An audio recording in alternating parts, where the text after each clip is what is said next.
morning, and thank you very much for joining us. Well, you know the news by now. The Islamic Movement of Nigeria decided to, go to the National Assembly yesterday. They've been going there, conducting peaceful, demonstrations, but it wasn't that yesterday at all. First of all, my guest this morning, we got Mr. Dennis Amakre, MON, security consultant and former assistant director of the State Security Service. Thank you very much for coming on, Dennis. Good morning. Indeed, good morning. And Mr. Tony Ofoyeton, he's Director General, International Institute of Professional Security. He's a lawyer and also a security consultant. Thank you very much, Tony, for coming on. Thank you very much. Indeed. So maybe a picture is worth 1,000 words. We just replay for you the pictures. This has become a norm for members of the Islamic Movement of Nigeria. They want their leader Ibrahim El-Zakzaky, who has been in detention since December 2015, released. At the National Assembly gate, the peaceful protest morphed into a rampage. The irate mob smashed vehicles, attacked security operatives. Passers-by and motorists were caught in the fray. These motorists managed to escape, but his vehicle was damaged. Another motorist escaped with a damaged windshield and injuries to his arm. They could have killed me, and I had to ask one of the officers. I wanted to go there and kill somebody to see how police will react, whether they will arrest me. They could have killed me. Look at me. Look at me. The irate mob went beyond the first gate of the National Assembly. Then came sporadic gunfire, forcing them to retreat.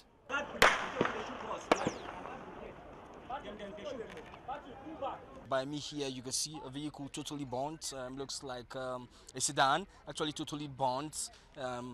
We don't know who the owner is as yet. Nobody has claimed ownership, but obviously that was carried out.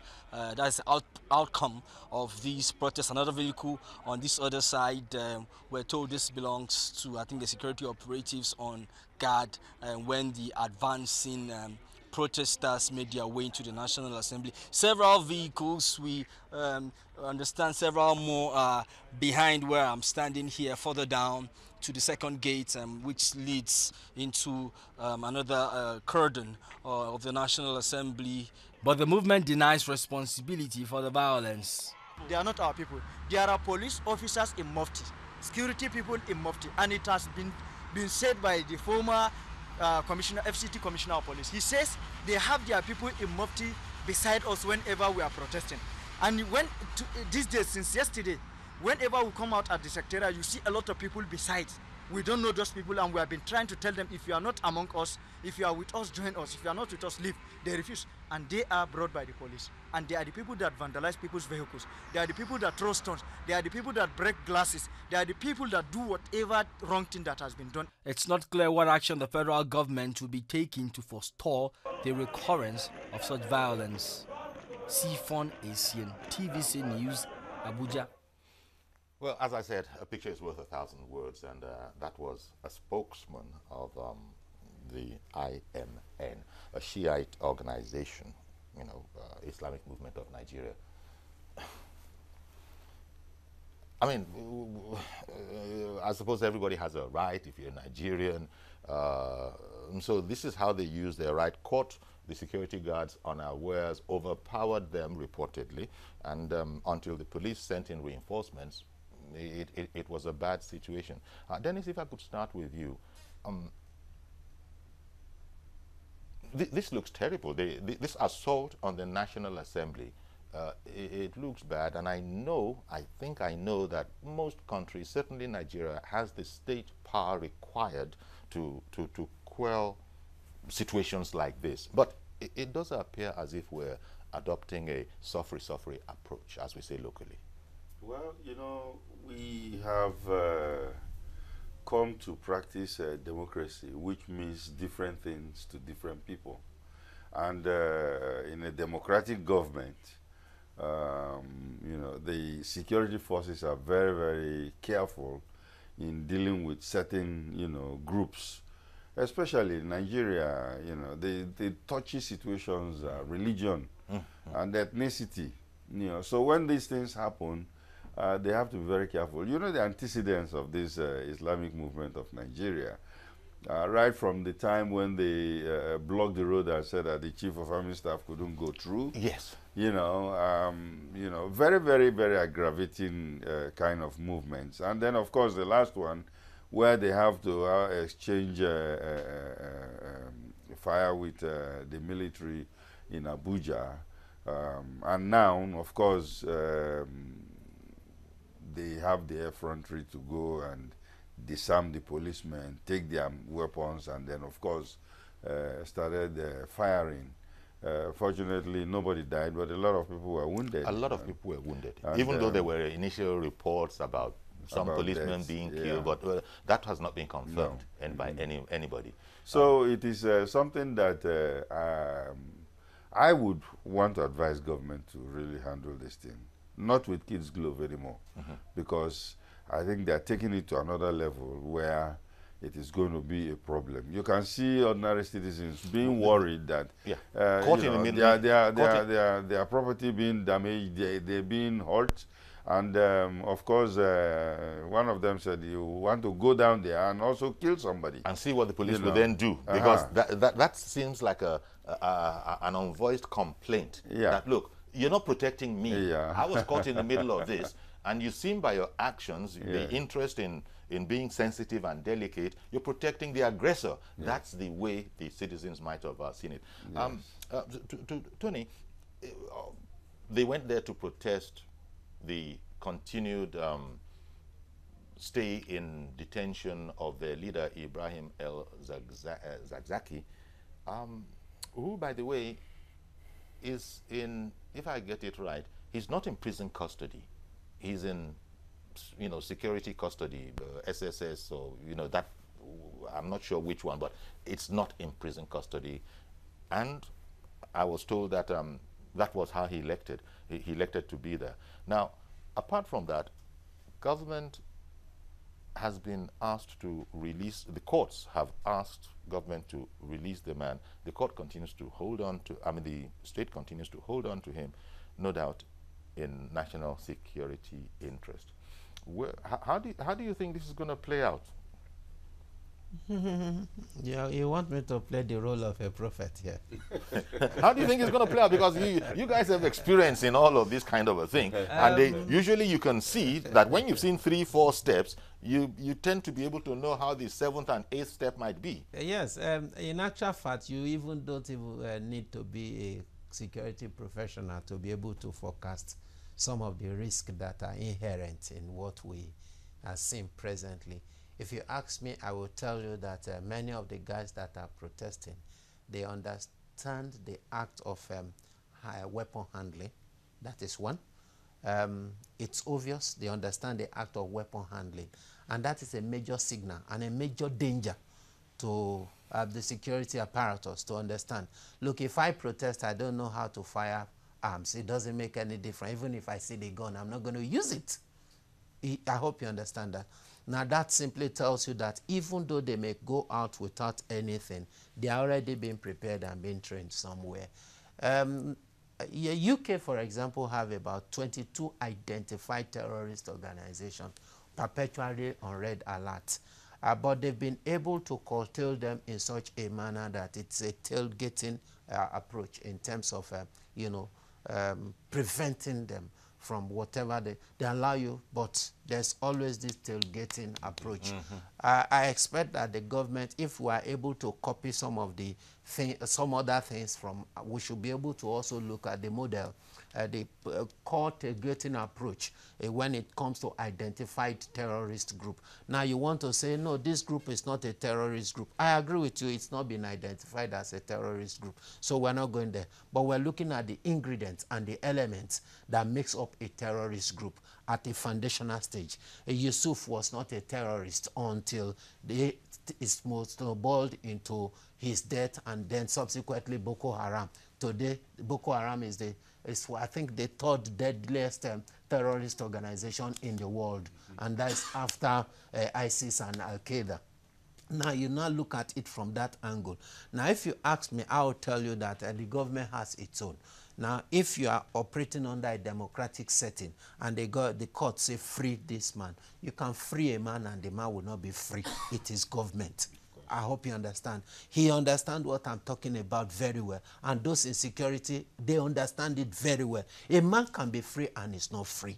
And he knows he's not free. So if you look at it from that approach, I think we should move away from the conventional way of doing things. The court says free this man. And all courts have said free this man. I think we should now think outside the box. And because it is not thinking outside the box that is bringing out all this reaction.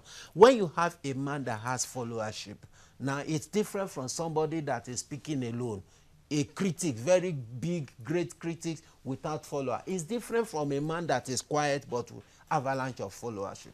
And these are areas that the government must now begin to look. Fundamentalism goes into the soul of an individual and of a nation. Indeed. And if you are looking at it from that aspect, then the next question I think that the DSS especially should now look at is, these people, where do they congregate?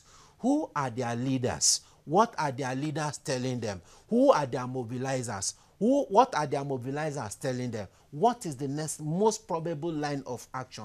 I expect the DSS to be more proactive because as it is a DSS work. Police is only going to complement now. I hope Indeed. you understand. And, Yes. and DSS, the emphasis will be on intelligence. Yes. It will be on intelligence. So that's Okay. very, very key as it is now. Tony was talking, Dennis, about the weaponry and the knowledge of clearly people have observed who know how to observe these things, that these people are not novices. But I think one of the peculiarities, I can't think of a different word right now, of these people, they're similar to Boko Haram, even though we've made the clear distinction of, this suicide bomber mentality. That is to say, not caring for your own safety. Most ordinary citizens, most ordinary people, even radical ones, they're protesting. You really hesitate before taking on the police. It's normal. But these people seem coming with the mindset of, we will do what is necessary. That, I think, is a formidable weapon when you're confronting a guy who is not particularly interested in defending himself. Yes. You see, when you usually people fight, and one of the biggest fear between two fighters is either one of them will die. But if you are fighting somebody who is not ready to die, who is ready to die, Yeah. then the fight is over. You know? Really? Yes. So that's why I said it's a formidable weapon. Yeah, and you find out that religion, which is the opium, fundamentalism. yeah, the opium of the people, depending on the dosage that you've taken, to make you a fundamentalist. All of us are religious. We belong to one religion or the other. But it depends on the dosage that we are taking. And the dosage, the very concentrated dosage that these guys have taken, whereby they are ready to die, it is very apparent that, of course, fundamentalists are like that. So, just like Tony said here, I know very well that, of course, the DSS will do their work, and they are doing their work, Even in where the man has opted to be, Let's talk about that. I didn't understand that. The courts, there was a day, his lawyer, Femi Falana, who were discussing this the other day, and I pointed it out to him because he felt that they were just holding him and the SSS is just holding him. That is not true. The court said that he should be remanded in prison custody. He elected to be that he wants to be with the SSS because, he cannot stand the rigors of prison detention. So meanwhile, when his case is going on, he's actually in a private house. He's in a private house being guarded by the DSS. And of course, from the latest information I had, all the food that he's cooking, he's eating, is cooked by his wife. His wife and other relatives who are helping him. Maybe that's why it is the bill was up to 3 million, like the minister said earlier. 3 million naira a month food budget. Oh, So yeah. you see, we're laughing about this, but people, there's the potential. Thank God we haven't had any confirmed case of killing, but you see horrible pictures on the front pages this morning. There's a policeman there, bloodied, being assisted by some of his comrades. People in the crossfire. Yes. This whole situation, government will have experts, just like you gentlemen. They will have their own experts. You have ideas about. Tony was speaking about thinking outside the box. What could government do differently? Do you think, Tony? Or do you think? I have suggested this before, and I think one thing, just like Tony has always said, is that you can be free without being free. You know, because you can be put under house arrest. You're on your own. But and then of course there is serious. If there is active, serious surveillance on you, you know, you can't move. His limits. What is he going to do? You know, if other means are not even deployed to listen to him. But the point is that as far as he's free, he can do whatever he wants to do. But again, we have the fear of him trying to organize or try to radicalize more of his followers, you know. But at the same time, if this is going to cause problem, if that is what the followers are trying to agitate for, that release our man, yes, he can be released, and then of course an eye can be kept on him. But he's seen as the leader of the Islamic Movement of Nigeria, which is a Shiite organization. So there's a religious aspect, and you've talked about fundamentalism here. Yes. So if he were to be released, as just looking at the option that you gentlemen have cited, just one among several possible. If he's not free, he probably wants to now lead his followers. I don't know if there's a religious aspect.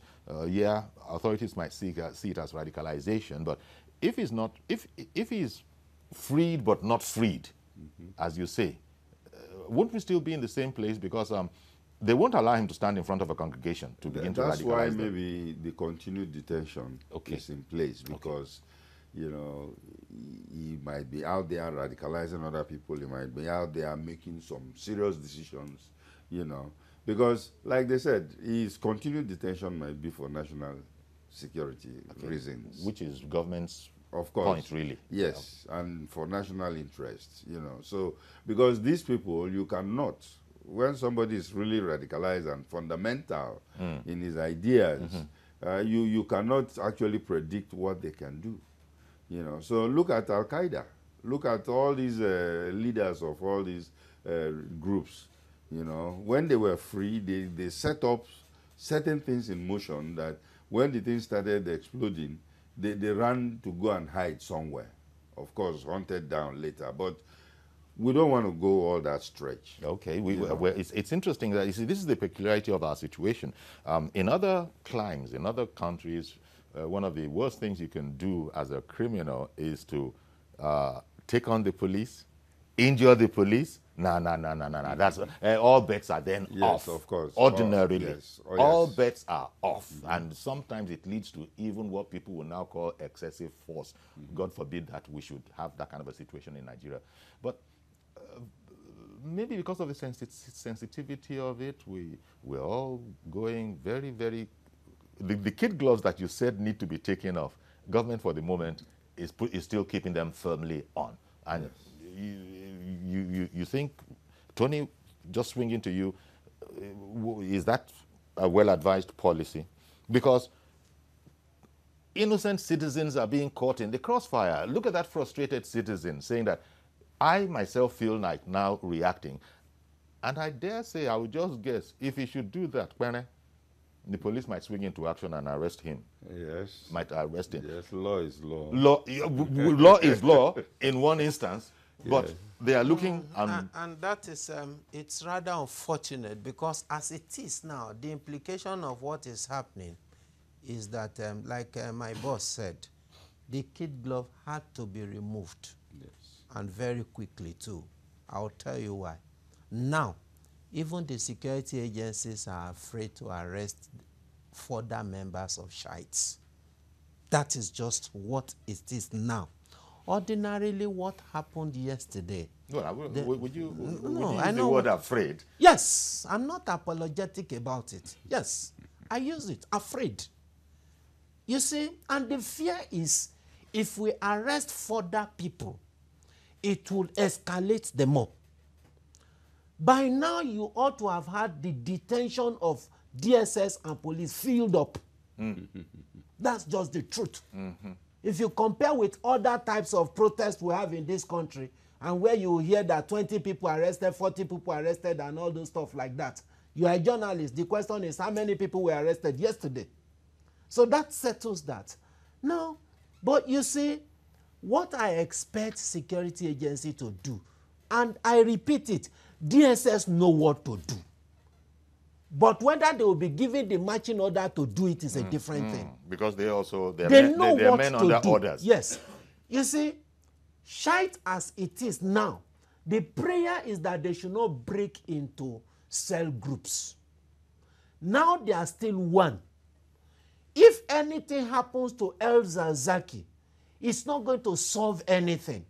It will only lead to the production of multiple fundamentalists and fanatics that believe that their leaders were persecuted to death. I hope you understand. Now that will now make for different cell group to come out in that same group. And that makes security more complex and more difficult to handle. But now that it is one, they know what to do. Now look at it. What is the core of this organization? What is the source of strength of this organization? Who are the pillars of this organization in the absence of El Zazaki? Who are those that are sustaining this organization? Where is their funding coming from? They're rumored Who to are have their external help. I'm just telling you, who Of are their course. strategic Shiites. who are their strategists? If you look at the young man that responded and said that they are not our member, Yes. it is part of the strategy. Yes. I hope you understand what I'm saying. That one is a lie. It is Because- part, now look Yes, at it. yes. It is part of the strategy. Muddying up That the is waters. to tell Yes. you that you are dealing with an organized and a proactive organization. Yes. So what do? You have to think of moving 10 steps ahead of them. You have to think of, there are some words I don't want to use. I hear you. But I hear you. yes. I hear you. Dennis, that you know, it was difficult to watch. Yeah. That spokesman for IMN Yes. actually being on camera. He's not running away. He's not hiding his identity. Yes. He's speaking and saying that it is the police. Yeah. The police told us before. I'm But you know, from what he said, you can even know that, except you are just, you know, looking at it cursorily. But that man, no, just like what Tony said, he's very, very, very aware, and it is part of the strategy. How can he say that there are people who were with them, Yes. and they were policemen Yeah. in Mufti, Yeah. and they know them, that they were not part of them? But these are the same people who were breaking glasses of cars and then attacked the police itself. How does that mean? It's not logical. That is not a logical argument. He probably escalated what is also what is thought to actually be obtaining a tactic of SSS allegedly, where they will mingle with organizations. you know. Oh, well, the You know. thing is this: if SSS is going to penetrate this particular organization, which I'm sure they might have done, but the point is that they are not going to even try to distinguish them and say these people are not our member. No. Okay, I that's get what not you're how saying. it happens. That's not how it works. I Yes, understand what you're okay? saying. So, for him to say that these people, they recognize them as people who are not part of them, but they were following them, and then these are the same people who started attacking the police and started destroying No, cars, that- that is not logical at it all. isn't. It is part of their plan. Yeah, because we know. And then for him to come out, you know, because they have to now, you see, everybody is fighting for public opinion to score. Let the public say, oh, you see, these people are, not the right people. These are not the people that, did it, or these are government did it, or these people did it. So they are all fighting for that public opinion, the court of public opinion. And of course, he tried to do his own. Yeah. But you can see through him that was really false. I would have thought so myself, as what do I know? Because at least going by the only way non-security people like us can have an inkling is what is released on the on the international circuit, where even when there's infiltration, I think they're still under orders. Security people are still under orders not to partake in the legal act. Yes, so of course, you don't partake in a legal act. Yes, of course. Even if you are, yes, you are very correct. You can't. Even if you are under. Yes. Are you telling me it was a policeman that was breaking the yes. So when you infiltrate a drug cartel, for instance, under no circumstances are you allowed to actually take cocaine or whatever, that kind of a thing. I understand that they can even now come back and prosecute you. You're breaking the law. So for this guy to say that those people that they have identified are actually attacking the police, I guess most right-thinking members of society would take that with a whole handful of salt, never mind a pinch. Yeah. But we still have this problem, and it can only, they seem to be emboldened, especially if government is not going to do what the ordinary person might think that we need to do. But you've explained why. No, it's not easy. We've spoken about the backlash. We've spoken about no doubt authorities must be looking at this thing strategically and know how that we've got to handle this carefully. But they're getting bolder by the operation. Yes, the analysis is very, very clear. And Tony mentioned it earlier, that we have to look at certain aspects. Their funding. In fact, let's just think about it. Where are they coming from?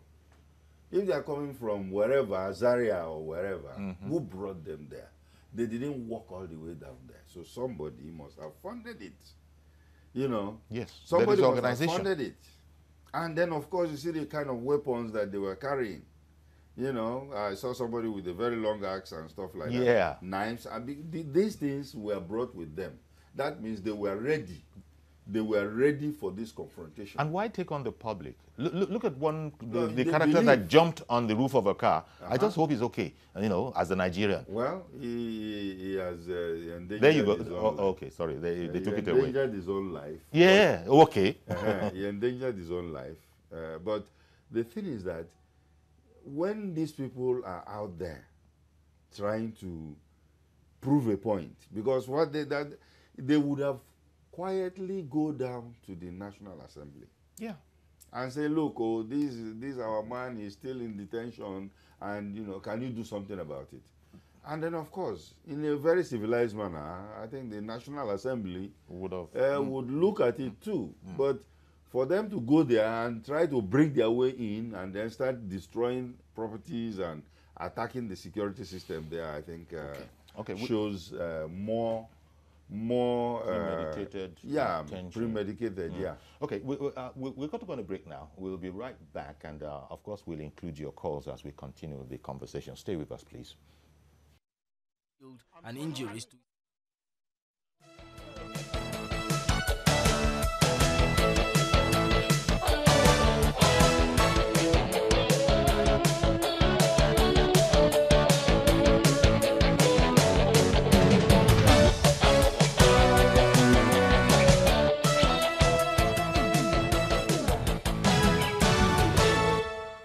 Okay, welcome back. Dennis Amakre, MON, security consultant, former assistant director, SSS, or DSS. I don't know, I'm confused, so just take the two of them together. And Tony Ofoyeto, DG, International Institute of Professional Security, and legal practitioner. And so we're looking at the incident yesterday at the National Assembly. Members of the IMN, Islamic Movement of Nigeria, a Shiite organization, tried to take over, tried to barge their way into the National Assembly. It started out peacefully enough, if these are current pictures, which I think they are. No, that definitely is a file picture. That's a file picture. That's Zaki himself. And that's the whole purpose of the protest. They want him released. As you know, government has its security reasons for not releasing him. And then you see what happened. Ordinary citizens were caught in the middle of it. It's almost unbelievable. There you see. Why would that happen? For instance, why would that instance happen? If the man would just step on his brake, thank you very much, he stepped on the brake. So you see, there you go. These are problems. Now, there's a sense in which SSS, DSS, the security organizations are playing for the moment. They have their own reason for playing. Because I say that because they can smash this to smithereens. But that isn't necessarily, as I've been educated this morning, isn't necessarily the best course of action. There are other options. Would it be is it something in the nature of you don't bring a sledgehammer to kill a fly? Is that it? Why can't state power say this is not to be tolerated? We have laws here. Like I mentioned to you, we are trying to operate under law. Under the rule of law. Under the rule of law. It's a democratic country. Because if it was a military regime, this is not going to happen in the first place. It won't. Because they don't have the guts to come in there. But it's in a democratic setting, you have to allow people to voice their opinion. But when they become violent, even I was more expecting the police to do a better job there. Because, I would have thought. Would have brought water cannons, even hot water cannons to clear all of them out of that place. So, But one thing comes to the fore again: the security of the National Assembly. I think in other countries, the national parliament or the National Assembly, as we have here, have their own police. They have their own dedicated police, not the national police, dedicated for the protection of that seat of democracy, if you will. Yeah, to take care of it. But they were overrun. But, right now we have people like the clerk and the clerk of the Senate or the clerk of the National Assembly. Sergeant at Arms and all of that. Sergeant of Arms, with all these people there. I don't know the level of training that they have. I don't think they are doing a very good job because we are having certain issues in the National Assembly that need to be addressed. Okay, even though the Sergeant at Arms that we're talking about, it's a quaint title. It doesn't really have anything to do with security but he's proper. in charge. He's in charge of security. Okay. Yes, the Sergeant of Arms is in charge of security. Oh, okay. Yes. Let me bring in Mr. George, who's waiting. Good morning, Mr. George. Good morning, Uncle Yori. Thank you for calling in. And good morning to the guests there. Good morning. Uncle Yori, if you look at those people, if you look at them closely, you see that they look like people on drugs. What is happening now seems to justify the reason why government decided not to release El-Zakzaky from detention. It has been on public space before that this sect has a military training camp, where they train their members on how to handle arms and things like that. Why would a society allow a supposed religious organization to transform to that kind of level? An organization that says we cannot obey the laws of the land because we are observing our religious rights, the chief of army staff of a country cannot pass a road. And we are allowing them to be. And it is growing. I think it is time for government to know or to further find out who are the people behind this sect. They look so organized that even when their leader has been in detention for this long, they are still able to organize to this level. You can see like what Tony and the other gentleman have been saying. They look very strategic and well informed. So the government must not take this group lightly anymore. They should find out who are the people behind them. Yeah. Who are sponsoring them. Okay. It is not only El-Zakzaky that is their leader. They must have sub-leaders who are still in place now, making sure that their activities are in good force. So the government must take keener interest.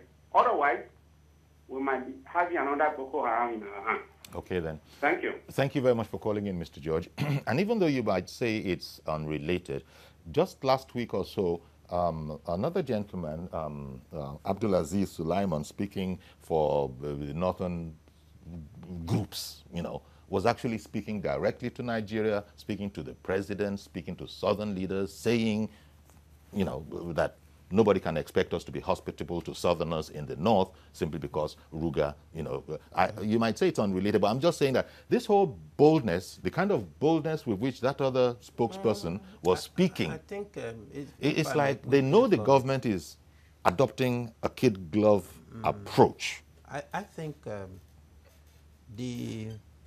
everybody is calling for caution, but people like us are calling for strategic approach.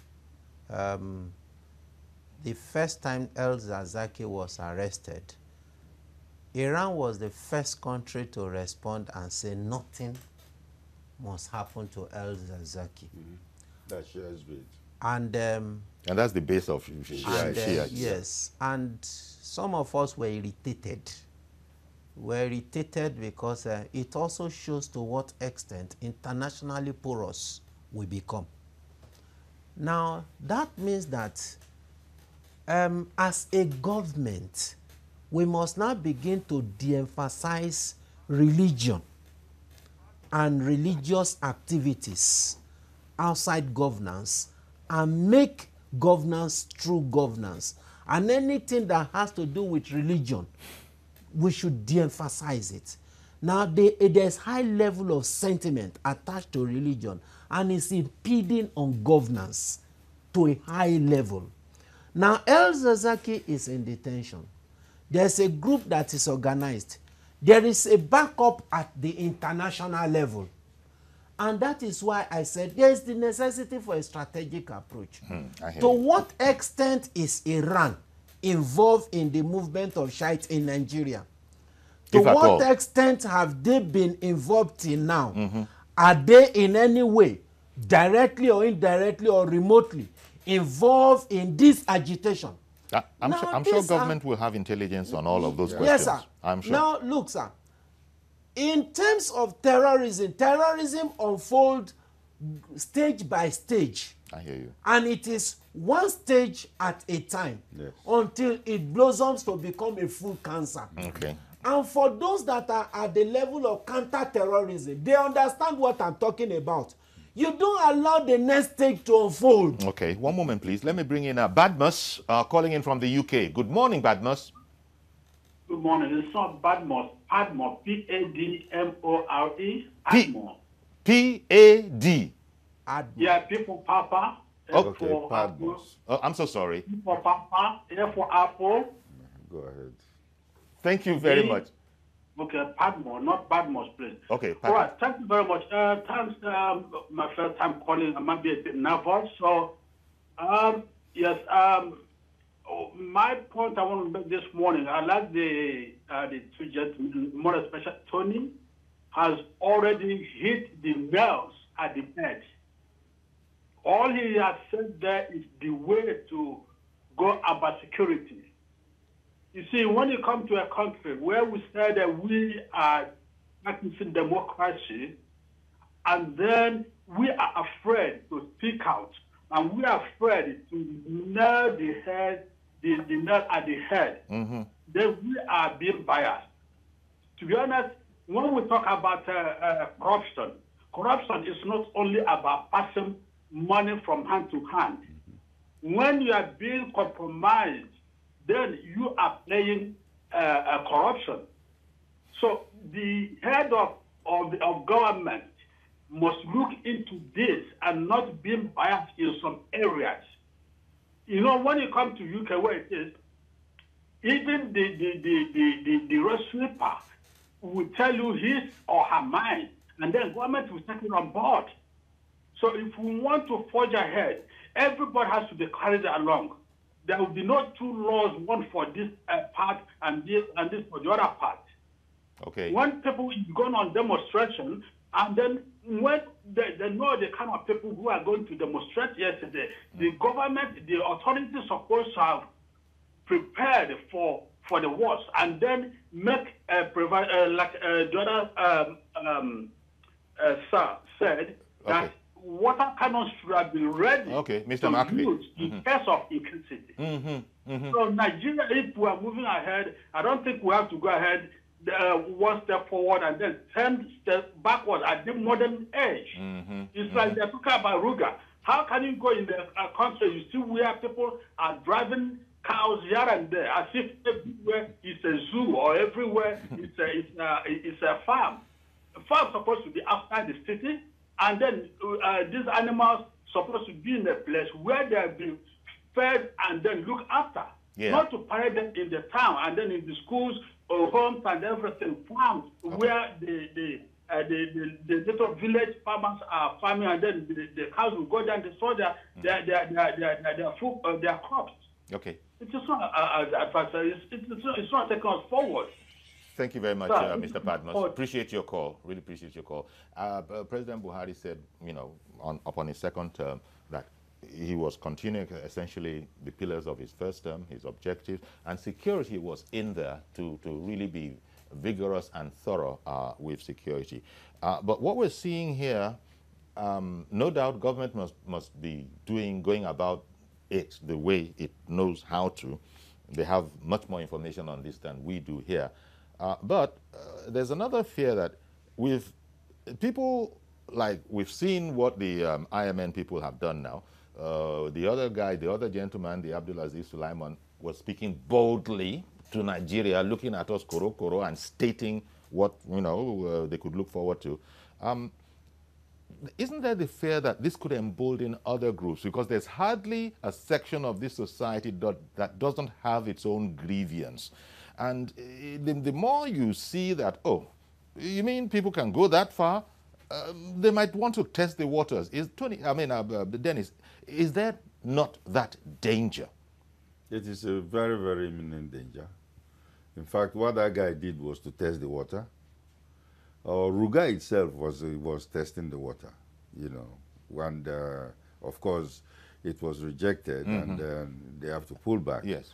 So but then they were not shy to threaten Nigeria as a result of the suspension. Well, you see, since of recent, let me put it that way, of recent, we've had certain groups in the country becoming so emboldened and then doing whatever they like to do. I'm very, very sure that those in government are also looking at it and then thinking that, you know, of where to put the brakes. Yes. Because we are in a very, very big, multi-diversified country, you know, and this diversity should be our strength. If we continue to allow sectional opinion leaders to start breaking down what we are building, then I think what we are going to receive in future will not be very palatable. So I think this is the time. You know what I take from what you're saying is that the government is studying all of this. They are aware of what's going on. They will now, in their own wisdom, determine the strategic time to, I like the expression, put on the brakes. For the moment, it's like they're letting it coast. Seth in Jos, good morning, sir. Good morning, Uncle Yomi. Good morning. Please go ahead. Good morning, the gentleman in the house there. Okay. Good morning. Uncle Yomi, watching that video, I am surprised. I am disappointed with our security.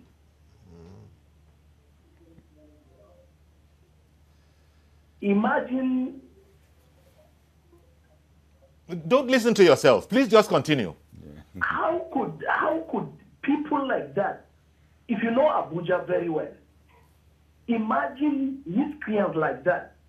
How come they reach to that point, that National Assembly jet, without the police stopping these people? Imagine at the point they injured that policeman. Imagine if people like that will reach to that point. It means we don't have security even in the federal capital.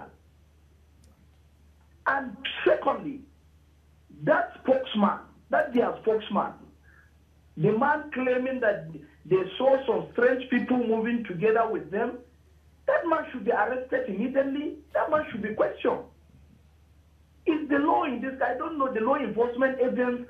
Look at I watched that video. Honestly, I'm disappointed. Yeah. Uncle Yomi, I hope the police Inspector General of Police is watching this thing. Please, we should be. The international organization will not take us serious anywhere with this kind of thing. All right, Seth. Thank you very much for calling in. It is baffling, and like people watching from anywhere really will say, so what's the government going to do about this? And for the moment, it does appear, we might not know all the government is doing, it does appear as if government is being, to put it discreetly, strategic about the whole matter. And, it's not even a matter of being strategic. You see, these are things that I told you earlier, that the security of the National Assembly itself is very, very porous. And then that perimeter of the National Assembly, yes, that is what Seth was saying. You know, how come they could get that near? Yes, we cannot allow this to happen. We cannot allow this to happen. And the Ninth Assembly, I hope that they are looking at it and thinking seriously about it, because there are things that they could do, you know, either setting up their own police for the security of the National Assembly, or making sure that there are concentric circles where you just cannot cross certain circles without triggers. I thought it was a I thought it was a no-brainer. I mean, what do I know? Because nothing was triggered at all, and then there was no response. Adebayo in the UK. Good morning, and thank you for calling. Hello, good morning, Uncle Yemi, and good morning, Papa Matri and Mr. Tony. Yes, good morning. We have a security system in Nigeria that are not proactive. During Abacha, Ezazaki's house in Kaduna was leveled because of the activities of Ezazaki. When the security network went to his house, Ezazaki had a transmitter that was knocking off Radio Nigeria Kaduna and transmitting Islamic materials. And there were lots of printers in Ezazaki's house in Zaria. When the security forces saw that and brought it to the notice of Abacha, Ezazaki was picked up and his house was demolished. Since Ezazaki finished from APU, he was financed by the so-called Shiite International from Iran. The security forces are aware. He went to Iran for certain studies. And since that time, he's been getting money from Iran, which the security forces are aware. One of the problems he had with his looking at was that he was using the money Iran was giving him to buy houses, build cars, and marry multiple wives, with the inclusion of the leadership of the Shia group. That was one of the first issues that he had with his guys. But Mr. Adebayo, you're speaking of the Abacha regime. That was a military regime. Yes. That was a military regime, yes. And this is a political dispensation, a democratic dispensation. Yes. Does it cause problems? Or not?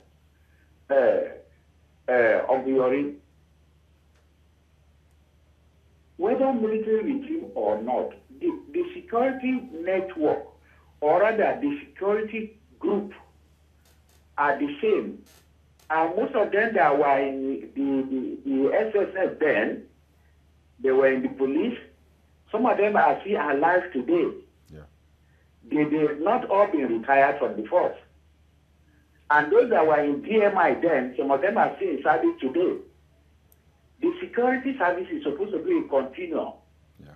Okay, so why have they been able to sit down and formulate a policy to dealing with this guy when it's very clear that he's being financed by Iran? Okay. And any Nigeria go to set up a religious organization anywhere in the world without the security network of those countries picking them up? Why is it happening in Nigeria? Okay. All right. So our security, we should overcome nepotism and all that. Let's put a round hole in a right peg in a round hole, so that we can actually monitor things and do things effectively, rather than looking at where you come from before you are appointed to lead, particularly in security. Let's look at what this individual are doing. All right. What does he have us tell? It's not where you come from. This is one of my quarrel with federal character system.